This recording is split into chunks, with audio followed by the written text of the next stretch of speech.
everyone. Welcome back. It is the Dani Dots Podcast.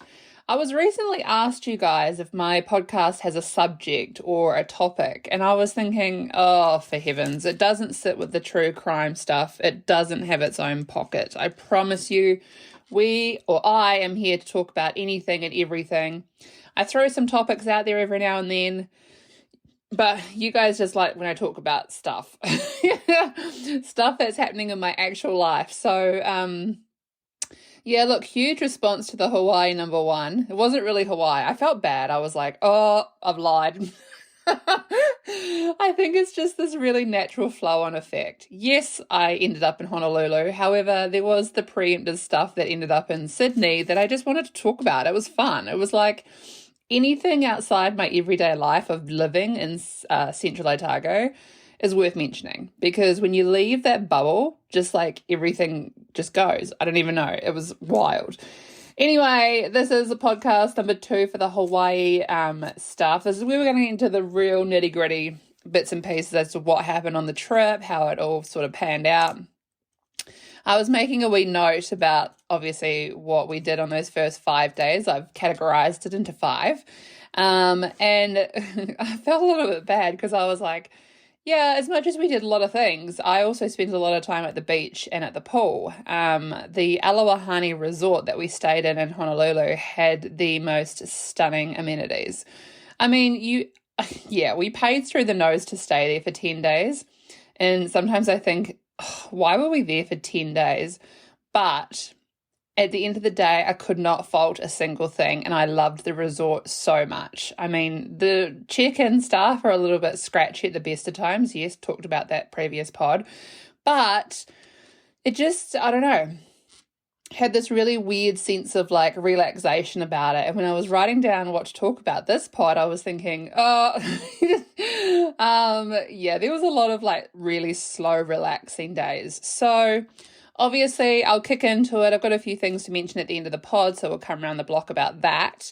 The first actual full day. So obviously, last we left off, I just landed in Hawaii. We talked about getting to the hotel. Me and Mel were awake for 30 plus hours. Dinner was Panda Express, which is absolutely known for decent Chinese food. And quite frankly, by then I was hanging for some steamed vegetables. And I don't even know why, because quite frankly, like we hadn't even touched on American food yet, let alone like, you know, me actually craving vegetables by this time. So to end up at the Panda Express line, it was quite overwhelming at the best. It's quite a really like original Chinese food restaurant buffet thingy, and they were like yelling at us like, how many options do you want? And I ended up with the orange chicken, the steamed vegetables, and the fried rice. I was like, I don't care, at the end of the day it's gonna like feed me, I'll be happy, I'll go to sleep, it'll be fine.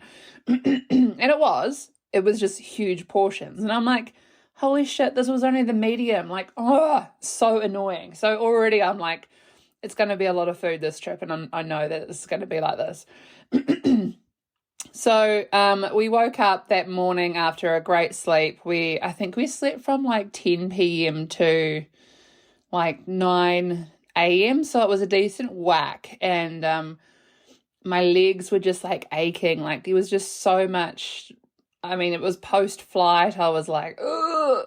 Anyway, we got ourselves together and we set out for the day. And you know when you travel and you sort of like just leave under the impression that you're not going to go back to the hotel room at the end of the day, I packed for my day accordingly. Like comfy shoes, beach bag, towel. I mean, I knew I'd end up on the beach. I was just like, well, when? So by the time we got ourselves together and we left, we came across a street which just so happened to be the most stunning cheeseburger outlet place I've ever set foot in. And look, I can say that because I live a stone's throw away from Ferg Burger in Queenstown. I'm not a big burger person, so this was quite fascinating. But there's an establishment called the Cheeseburger Factory. Write it down. It's a place. It's a whole vibe. You've got to go. It's kind of half sports bar, half like it's just a really lovely environment. All the windows are open. The fans are on. Big pint glasses of beer, stunning burgers. And I had this weird fascination with a burger that was called like the island cheeseburger or something. And I'm absolutely one for experimenting with food. Don't get me wrong. There was nothing crazy about this burger. It was your stock standard sweet brioche bun with your meat, your cheese, all your salads and everything else. However, I've now come back from this trip with this absolute fascination about barbecue sauce and pineapple. And I don't even know why.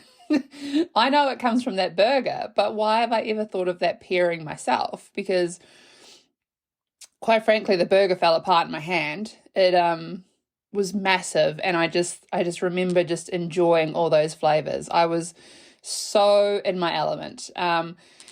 Mel had a rum cocktail. It was like a whole vibe. So once we actually bounced out of this factory of cheeseburgers, we were like a little bit on a bit of a buzz. Not gonna lie. We were thinking, oh yeah, we'll just go down the road, because our hotel had this great attachment to a outlet called, I think it was Beach Candy.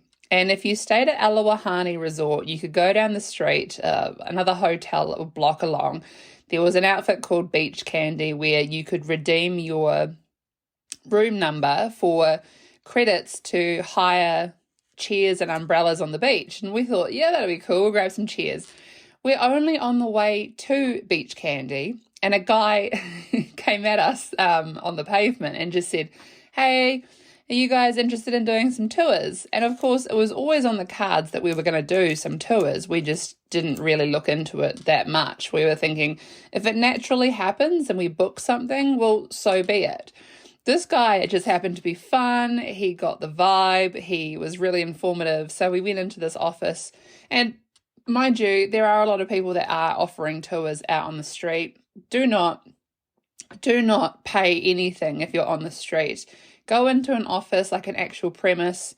Make sure it's all legit, because there's nothing worse than thinking you're turning up for a tour and your name's not on the list because you gave some money to some scalper on the road.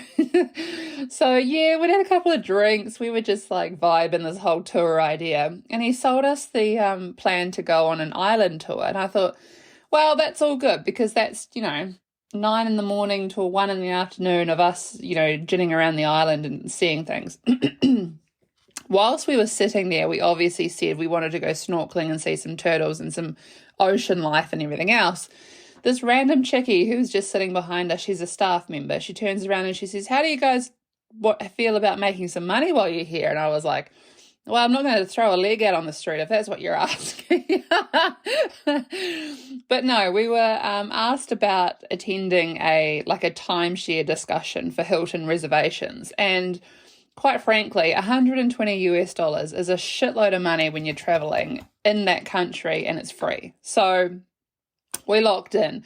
Because we did that, we started a connection. So every other tour that we booked were significantly reduced. There was no basically a commission for the person who got us into the actual tour. All that sort of cost was waived off. And it was just the most, no one goes on a holiday expecting to lock into a timeshare. So I was like, I don't care. Whatever they say, I'm not going to buy into. That's fine. It's not for me. We'll get to that.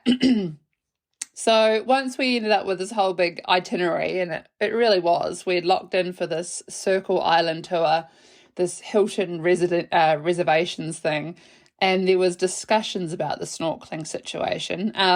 We were feeling good. We went to the local Beach Candy, got our chairs and everything else, went to a convenience store. They sell alcohol at these wee convenience stores and it's dirt cheap. I'm talking 2 for $7 RTDs, and these are big cans, 500ml cans of White Claw, which is just your stock standard vodka and something else, but it's not soda. So I was standing outside all excited, my beach bags full of my towel, my sunblock, got my drinks. Mel gets ID'd. She doesn't look like she's in her 30s, so kudos to her, her face cream's working. But, the uproar. She comes out, I've been ID'd, I can't buy alcohol, this is shit. I was like, oh, far out, here we go. Because essentially we had to walk around with our passports, so you don't take your passports to the beach. So the fact that I wasn't ID'd, I never do, but she was mad. And obviously I didn't want to drink because she wasn't drinking. There's no point one of us being on a buzz and the other one's not. So we were down at the beach and I just said, this is ridiculous. I'm just gonna halve everything I brought with you and put it in these cups. It'll be fine. Like, that's the whole idea of this. You can't drink alcohol on the beach anyway. You have to hide it. So I'll just pour half of this into your cup and then you can buy me a drink later. Like, I don't care. Alcohol's alcohol. Don't care. So we're sitting on the beach, far out, it's hot. I'm watching planes. I'm getting in the water, just loving my best life at this stage. And I just thought, this is it. This is day one. And we've already like had the best burger, in my opinion, locked on to some tours, been like, sunbathing. There's something about the sun and the vitamin D that just makes me warm, cozy, and happy. Cannot fault it. So obviously after that, we went back to the hotel room and we decided to get ourselves all organized for a couple of happy hours. We didn't actually end up going too far. We had a Mexican restaurant that was in the resort, so we toddled on down. They didn't open when they said they were going to open, so we had to loiter around like bloody idiots. And we come across this random shop, and I've been drinking duty-free up in the hotel room, and I was thinking, mate, at this stage, I could buy anything. It's only day one, and here's me like, US money's monopoly money, it doesn't count, rah-de-rah. We ended up, in the shop, and Mel brought a hat. Well, I started talking to all the staff members about stuff that they actually had decorating the store. You couldn't buy it. And there was this one necklace in this cabinet, and I was like, what about this? And he goes, well, that you can buy. Out of all the things you pointed out in the whole store, that you can actually buy. And I'm like, I don't want it. But no, it was a really fun experience. I do enjoy, just having a bit of a dabble in the old shopping when you've had a couple of drinks. Nothing wrong with that. But no, the Mexican restaurant was a little bit funny. They had happy hour margaritas, and there was like 5 to choose from, which came in these little like copper cups, and I was just laughing because there's nothing worse than thinking you've got liquid in a cup but knowing that you can't see through the cups. You don't know where it is. But we had some really delicious tacos. Like, Mel still talks about the chicken one she had. She was like, that was phenomenal, and we did end up going back there for more.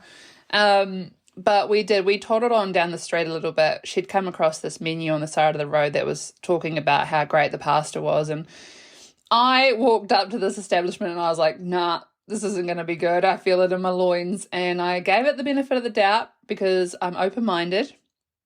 Quite frankly, I was not ready for this, but I had the most cutest little sangria flight. There was a red wine, a white wine, and a rosé on this platter. And I decided I was going to be really rogue and have a beef salad that had wonton deep fried strips all through it. So it was crunchy, it was fresh, it was spicy.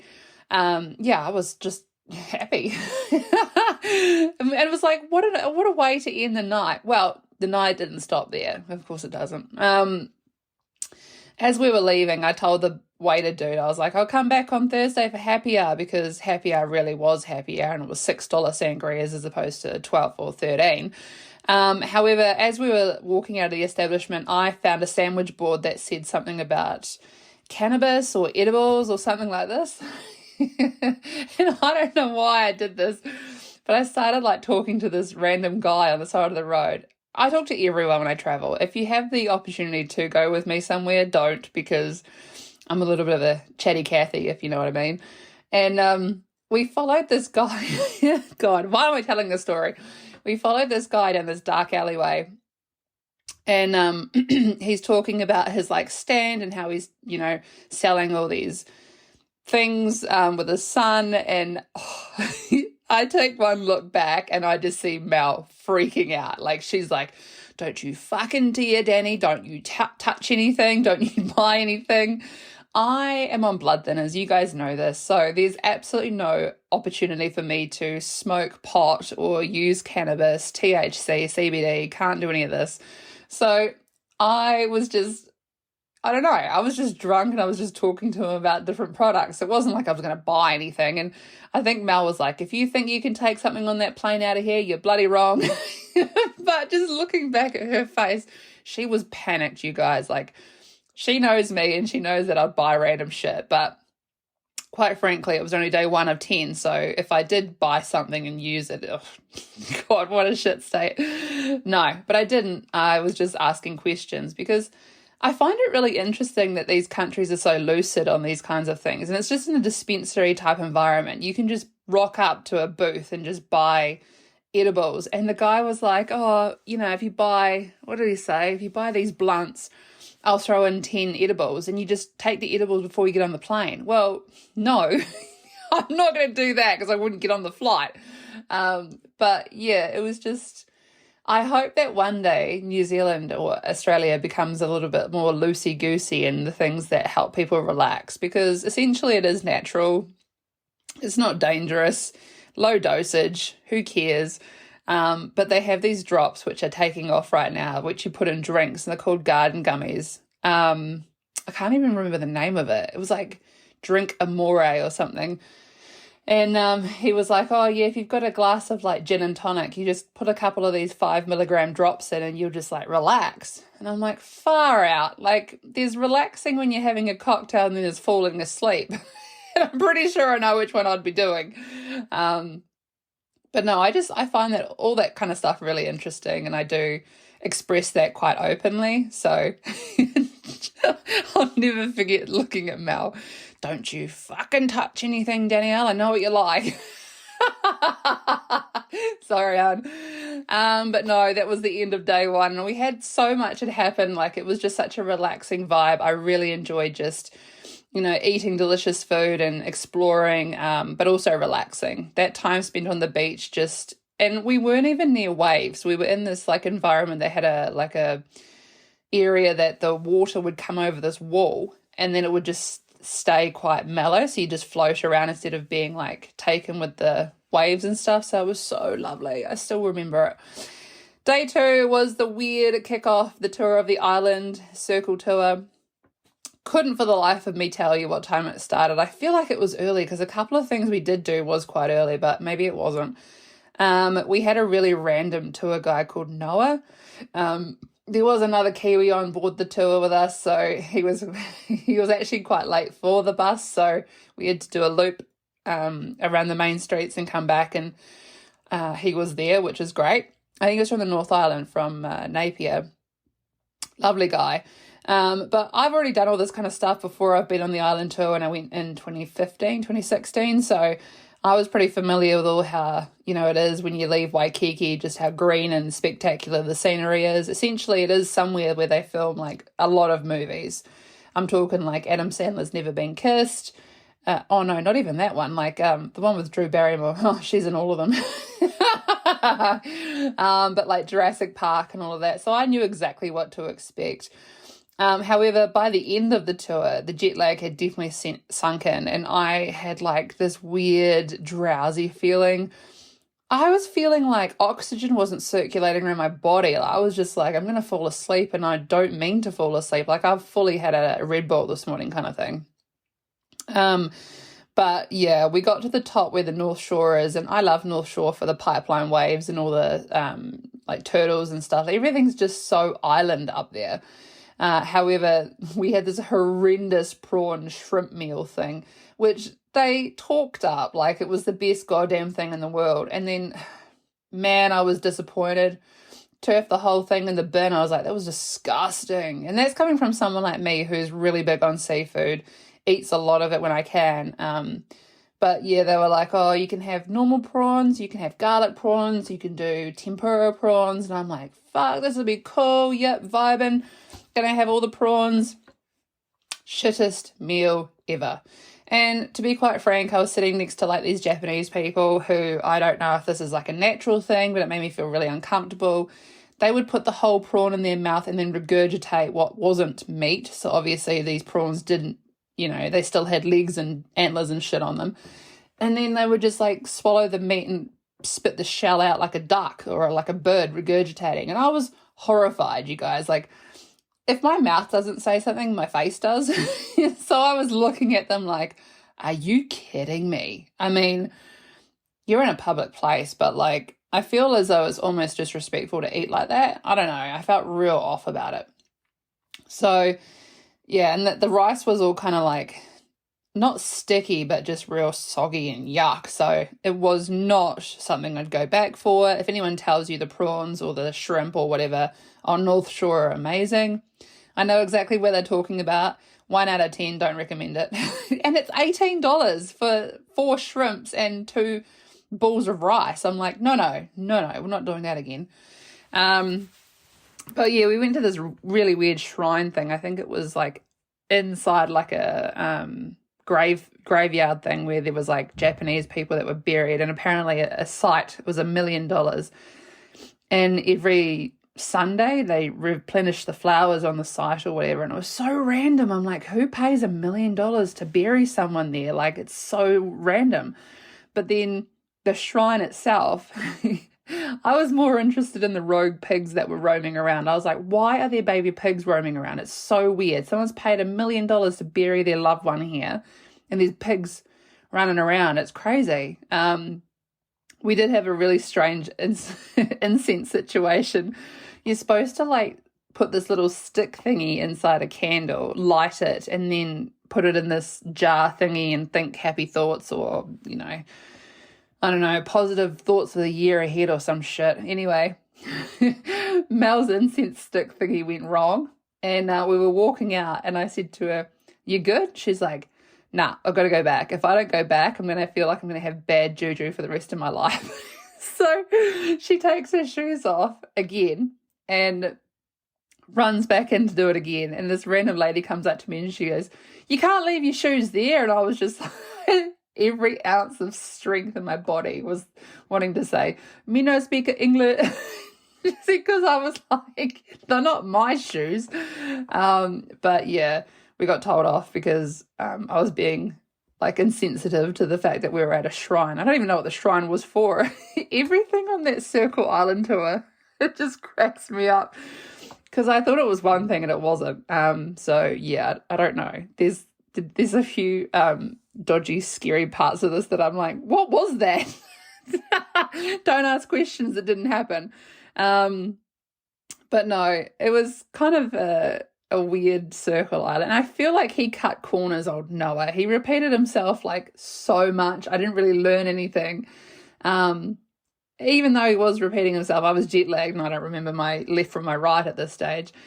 The weirdest situation was we were at a macadamia nut plantation. And obviously when they do like nuts of some sort, they do like a coffee or something.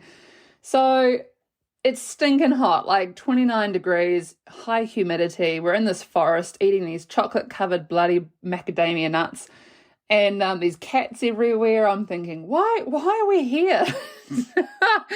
I get this little like glass, like the tiniest wee shot glass of coffee, and it's too hot to drink, and I don't want to be disrespectful, so I go back to the bus, and I'm sitting next to this girl who's like, it's at the back of the bus, so there's like a line of like 6 seats. Wasn't weird. I didn't just randomly sit with someone. And Mel gets to get on the bus, and I stand up to get her into the seat closest to the window that's under the air conditioning. And the wee shot of coffee tipped out of my hand and spilled all the way down my arm and went all over this girl's skirt. And I was apologetic. I was super sorry. I was like, oh my gosh, I'm so sorry. I did not mean to do that. And for the life of me, we're in the middle of nowhere. No one had any napkins. And so she started sulking. This was like quite early on in the tour. I'm talking like an hour and a half into like a 4 or 5 hour thing. So for the whole rest of this tour, she was kicking off to her parents that I was disrespectful and she was sulking, to the point where her mum moved her off the chair to somewhere else on the bus and like jammed her in next to the window so that she couldn't just like stare and hold a grudge, basically. I'm not one to be like, oh, ha, ha, ha, you've got coffee all over you. Like, I was so apologetic. And then I just sat there in like stunned silence that she had this sort of reaction. And I was like, I don't have a tissue. We're like, you know, with people that don't carry anything like that. We're not, you know, tissue people. She kicked off and I thought, oh my gosh. But it got to the point where the whole day just dragged because we had to wait for her to get off the bus because she was the one that was like kicking a stink at me. It was never ending, you guys. Never bloody ending. Anyway, it was ending for me because I'm telling you right now, we're ticked up 24,000 steps. The tour ends. We go find a happy hour. It's kind of one of those places where it's like raining a little bit. We're on the like 3rd level of this international marketplace. It's kind of like a really cool open area where there's heaps of bars. And I don't know. I just sort of thought, we could hop over to that happy hour over the fence there because that one's a sports bar. There's more of a vibe. You've got lots of people doing shots. This one's kind of quiet. It's like a little bit pricey, like $10-15 for a cocktail. So we hopped over. We met this really lovely Argentinian guy who I told his boss that I wanted to put him in my pocket and take him back to New Zealand because he was just such a sweetheart. Like, he was an attentive waiter that made sure that we were happy and had the best of everything. And it showed because we gave him a massive tip. And he even, I stupidly asked for the chicken tenders that were battered in a waffle mix. I think he recommended it. I don't remember. But, yeah, it wasn't a vibe. That waffle mix stuff makes everything just super thick. There was barely any chicken. I was mad. But no, it was the end of like a really weird day. And I just thought, oh, God, I don't like tours at the best of times. But to have sort of this feeling of like you've, I don't know, made someone upset and you can't get out of it and they just make everything miserable for the rest of it. It's just like, oh. And then to be at a happy hour and it's like you just want to eat and drink and everything's just hard. I think day 2 was a real reflection of jet lag. You were pushing through, but you just wanted to maybe relax and sleep and sunbathe, swim, but instead it was like go, go, go. You got to be here, there, and everywhere. So I was starting to feel it, and I was a little bit scratchy, like, nah. But no, it was cool. I just, plant that seed in everyone's head that you're going to have days like this when you travel, and that's fine. That night, however, we were lying in bed. We had separate beds, so it's not weird. And I heard bang, bang, bang, bang, bang, and oh my gosh, you guys. It was so loud. Like, I think it was just because the fireworks were banging between all the buildings, but the kids in Hawaii were graduating school. So there was like all these celebrations, and it was so weird because I think it was a Tuesday night, and I was just sitting there like, you've got to be a little bit on edge here because, of course, Pearl Harbor's down the road. You've got a really great military presence in Hawaii. And then out of the blue, if you're a tourist, which there's a lot on Waikiki and there's all these bangs going off, holy shit, man, I was like freaking. I sat up, I was on the balcony, I was filming it. I was like, in case this is something, I need proof, But no, good work to all the kiddies that graduated because after that, we just saw heaps of people walking around the streets with like layers of chocolates and popcorn and all this kind of stuff around their necks because they were finishing school. And I thought that was a really great way to do it. There's also heaps of billboards that say, don't buy the graduates alcohol, cover them with layers of popcorn and sweets. So I think the community was really bonding together that they didn't want to lose any graduates to drink driving or alcohol. But yeah, it was really random. I was like, oh, wasn't ready for that. Day 3 was a mixture of really great food.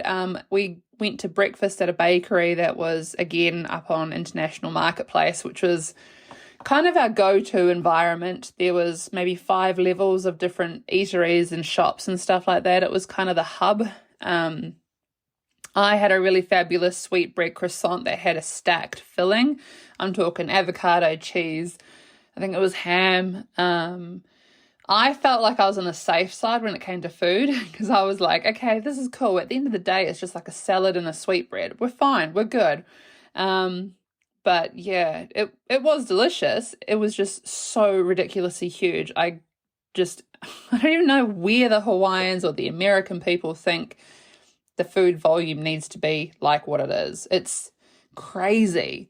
We went shopping for the morning in Waikiki, just walking up and down the maiden streets, which they have a lot of really expensive boutiques. So we popped our heads into the duty-free outlet, which is somewhere you can go that they don't charge any tax on, which is a really great shopping experience because there's nothing worse than buying something in Waikiki and then getting to the counter and it's different because they didn't include GST or tax.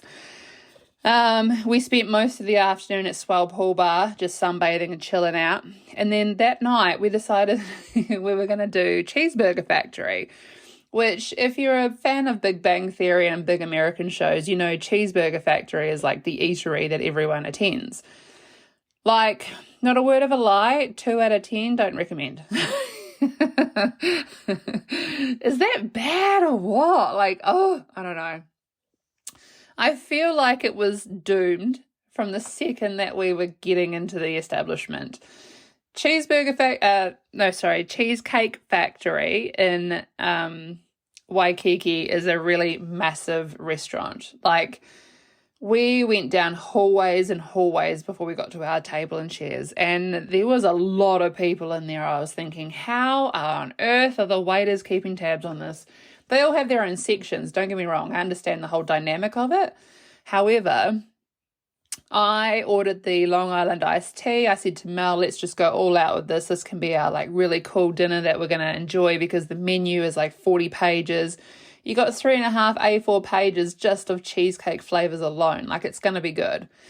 No. So I got my Long Island iced tea and I'm vibing. I'm having a great time. And my starter was avocado egg rolls, which I was like, that'll be cool. It's just like avocado and egg in spring roll wrapper. Yeah, no. I get that you're supposed to share these things, or are you? I don't know, because a starter to me is like the starter of your meal, and sometimes it's portioned for one person, like popcorn chicken, like corn fritters. You get like, I don't know, 2. There was 8 spring rolls cut in half, not the baby ones that you get from like your supermarket. These were the big chonkers, you know. And I'm thinking, oh, not again. Just give me 1 spring roll cut in half. I don't care, doll. So I'm already thinking, oh shit, looking over at Mel, she's got mac and cheese. She's just happy. She's eating her mac and cheese. I've got this big plate of friggin' avocado and eggs. And then the main comes out, and I'm not gonna lie, I got a little bit greedy. I ordered this really spectacular dish, which was like lengthways. One end of it was steak, and then it had broccoli and mash, and the other end was salmon. Not the biggest portions, not the smallest portions, but definitely not for one person portions.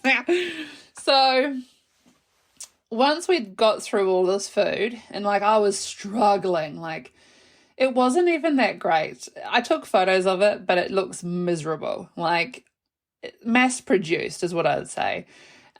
We get the bill and we decided to take the cheesecake back to our rooms and eat them from the balcony. A couple of things. The table next to us, there was a fair income, like 20 of them. They only had starters and cheesecakes. So they are winning at life in my eyes.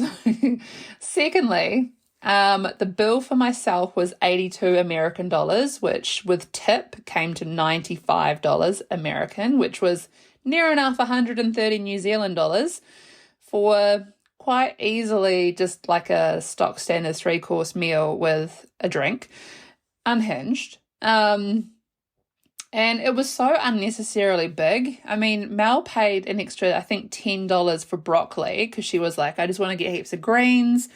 And she had this chicken dish. You know when you order like chicken with mashed potatoes and broccoli and it's like 1 chicken thigh? No. Hers was 3, if not 4, I forget. The broccoli was the size of her head. It was a whole head of broccoli. I was like, God damn. We didn't want to look too much into the whole like menu thing at Cheesecake Factory just because I personally wanted to have it as a surprise, like make choices and stuff like that. Didn't read any reviews, didn't know what we're getting ourselves into. But man, I walked out of there and I was struggling. I was like, I felt sick. I was just like dying, you guys. So obviously it was a weird end to the day, but we get back to the room, we're trying to eat our cheesecakes. They haven't added the cutlery to the bag, so we're standing there with these big like slices of cheesecake over the balcony trying to eat them, and it was a shit show. Even though I felt sick, I still wanted to bite into the cheese and just taste it, you know, it was great.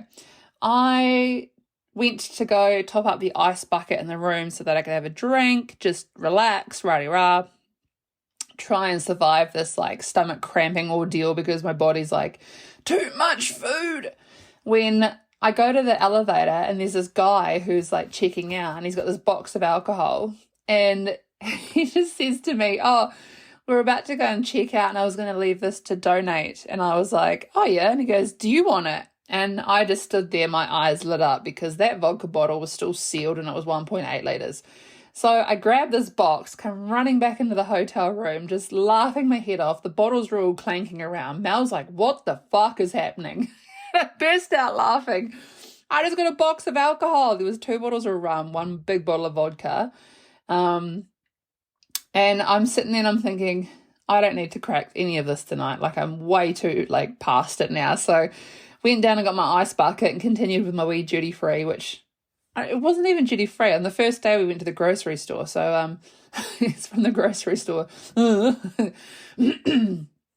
And we were done and done by the end of the night. I mean, nothing too outrageous.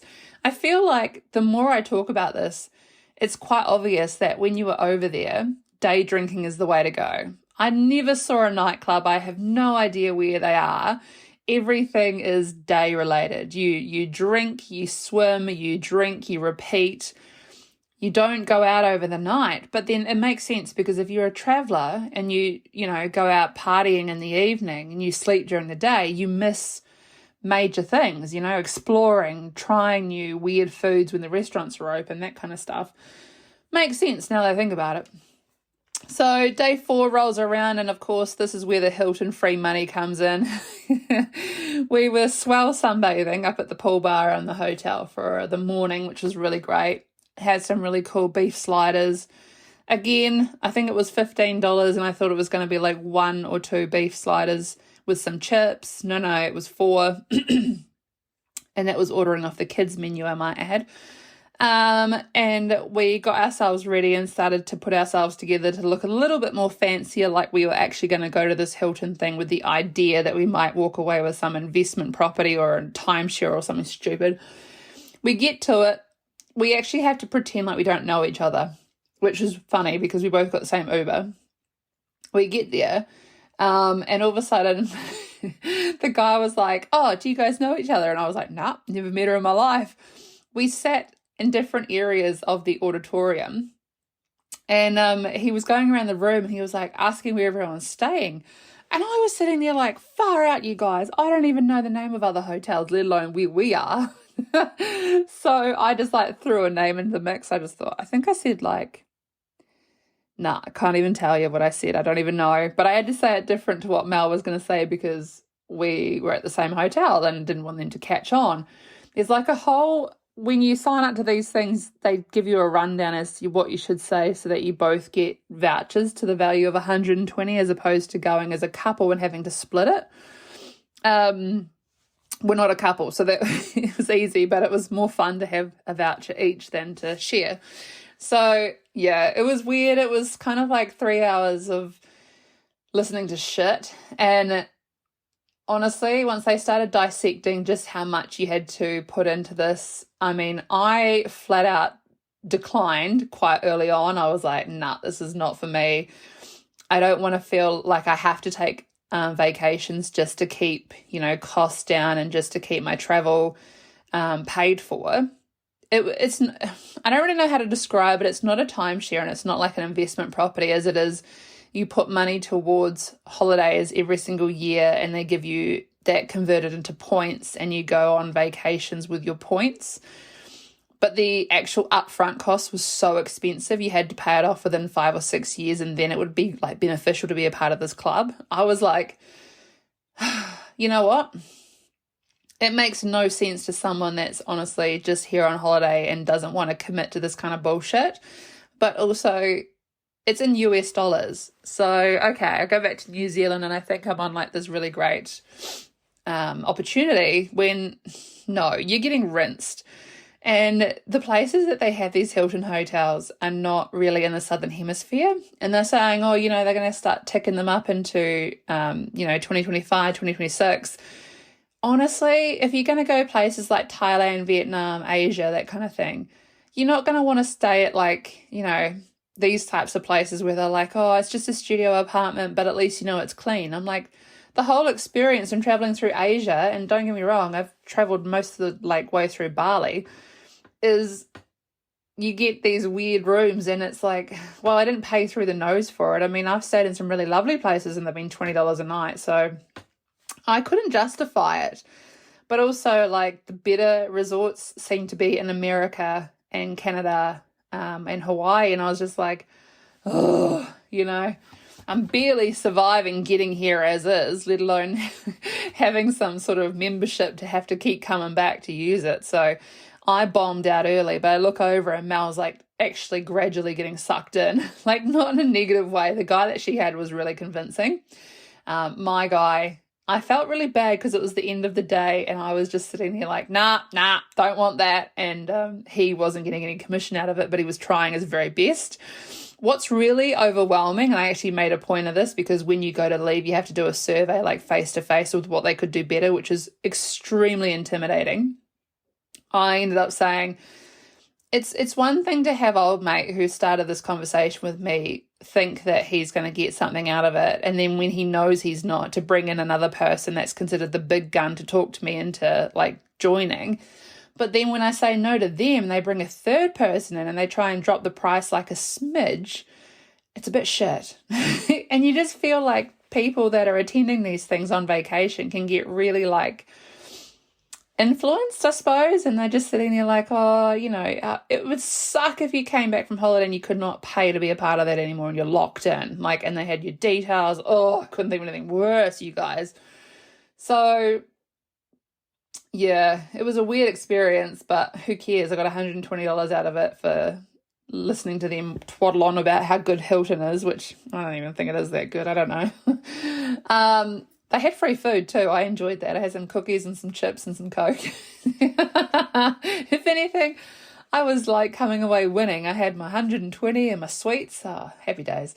But no, once we left there and we walked away from the actual environment and we met up on the corner as though we knew each other, it was funny. We were standing at the traffic lights and I was laughing at one of those terrible Elon Musk Cybertruck things.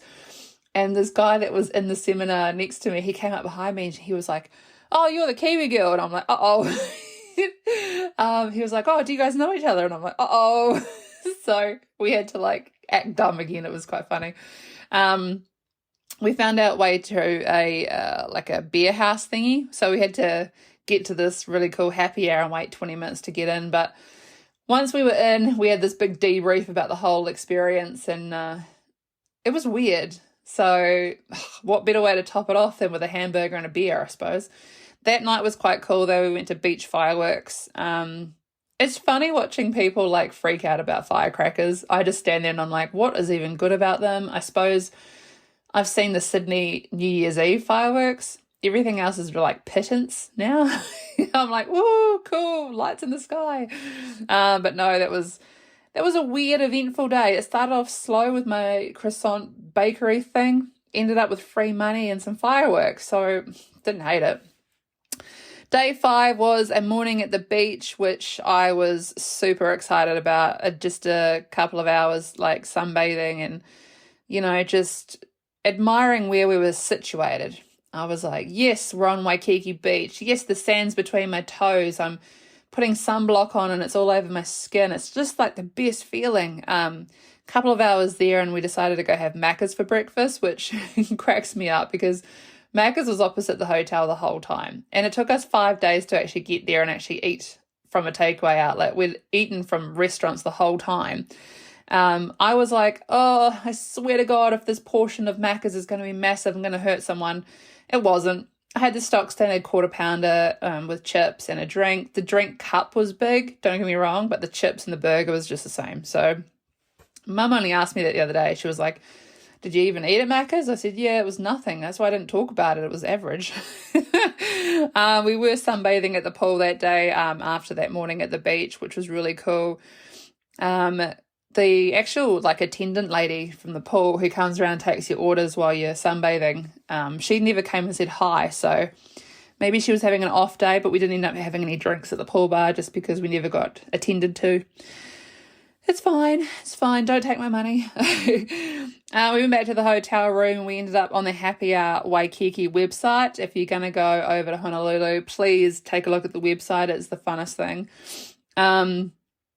I was chucking some ideas at Mel, and obviously one that caught my eye was a 70s establishment that had the umbrellas, the beach umbrellas that had the tassels. It's kind of like the 70s show, like the TV show, themed bar. And it was called Hey Yo or Hey You.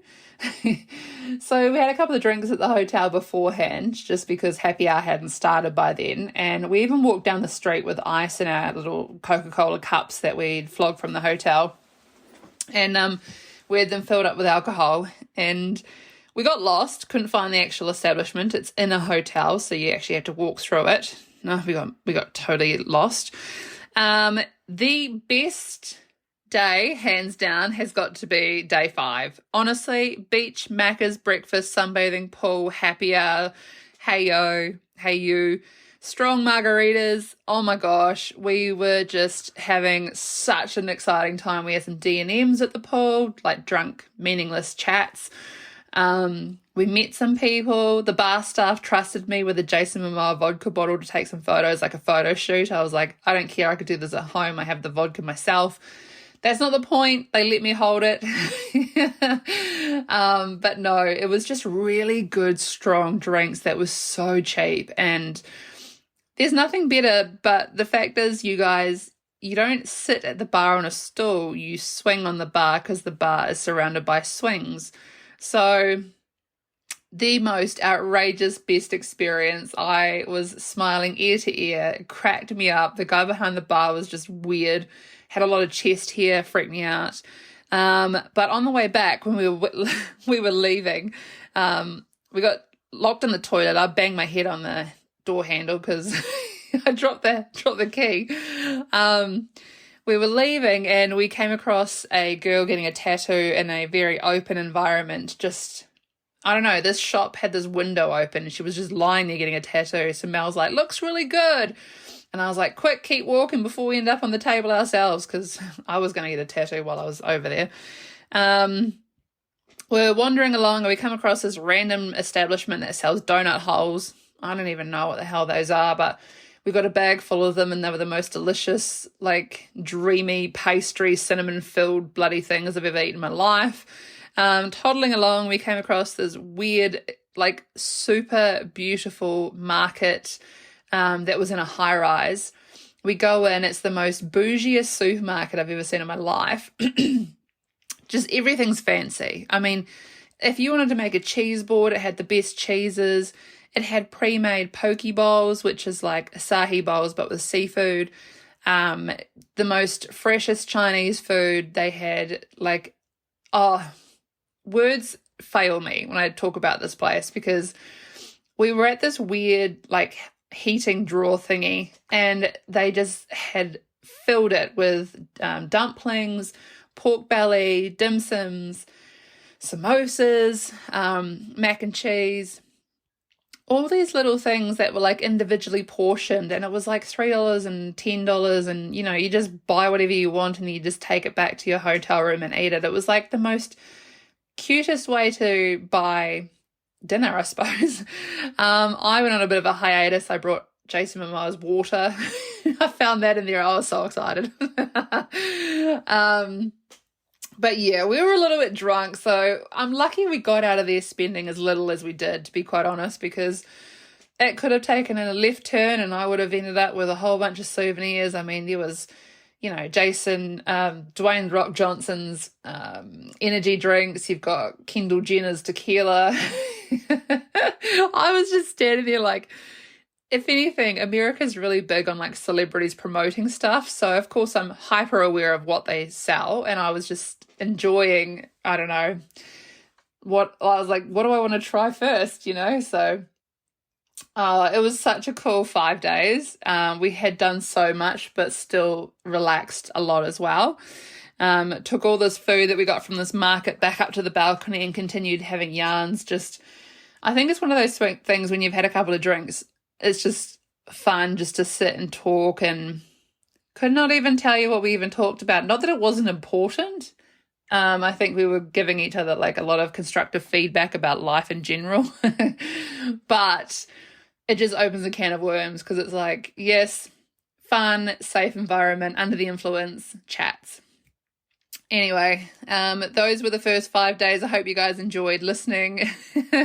Nothing too adventurous at best, but still, I think for myself being there, living it, it was just like boom, boom, boom, like the most craziest, hectic stuff. And especially like following people down dark alleyways for, edibles and shit. Like, what the fuck, Dani? What are you doing? Actually,